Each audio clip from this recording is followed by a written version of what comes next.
Hi, I'm Luke. Welcome to our YouTube channel Finding Frugal.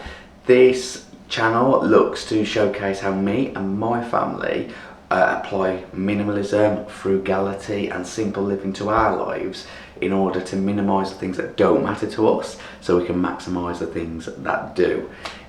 Welcome to our kitchen. This is the heart of our home. Food plays a big part in our lives.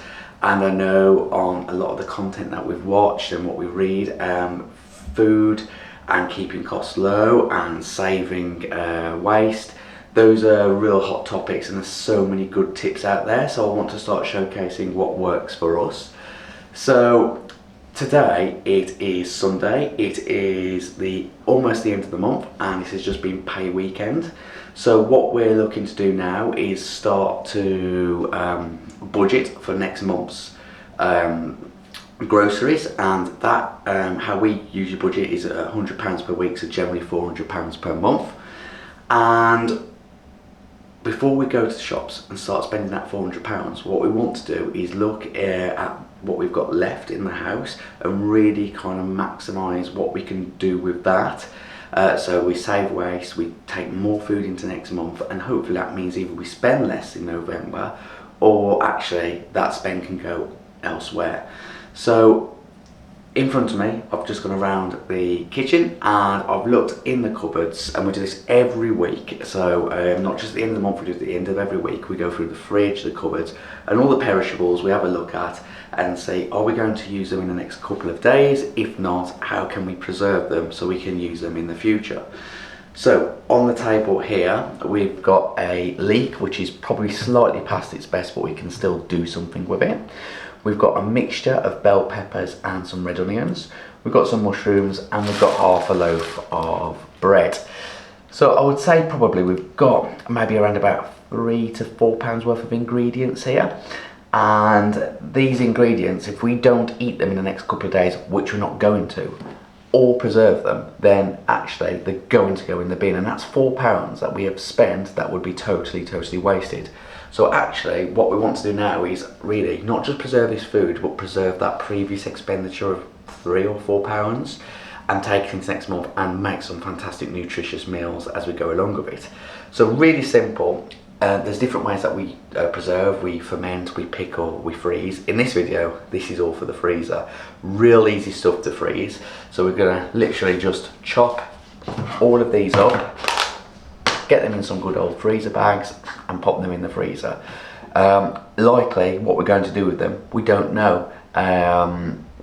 So they'll likely go into maybe soups or stews, things like that in the next month. And what we'll do, once everything's kind of frozen and preserved, we'll do an itinerary check of our freezer in the next couple of days, and then as we go grocery shopping and as we plan our food for the month, we then can take this into account.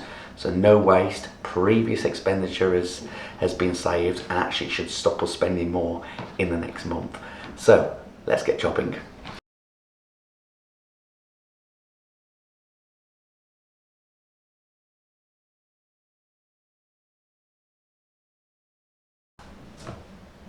So everything is now chopped up. We've got our bell peppers, our onion, our leek and our mushrooms. So these are now ready for meals. And just as I was cutting those up, I was already starting to think actually we can make some fajitas with these two. And actually we do a chicken, leek and mushroom pie for these two. So already now I'm starting to think of meals which these ingredients will go into and which we can start shopping for using last month's expenditure on food and incorporating new spending into it so there's no waste. We're taking minimal spending going forward and really maximising the resource that we've already got. On the point of maximising resource that we've got, this waste here is actually a resource. We could be composting, and as I said, we're on a journey, we're not the final product. And what we'd like to do is actually get a compost bin on the go in our garden, and perhaps that'll be a future video, hopefully, and where we can actually utilise this waste rather than going just in the recycling. So yeah, got plans for that hopefully in the future, but for now we've got these which we'll put in the freezer along with our half a loaf of bread. So there you go, what, £3 to £4 worth of food there, which has now been saved from the bin, saved from waste, real nutritious food which we can use and incorporate into a variety of meals, and now we can start meal prepping and meal planning for November. Thank you for watching. Let me know what your kind of frugal food waste tips are, and yeah, see you soon for a new video, and have an awesome day.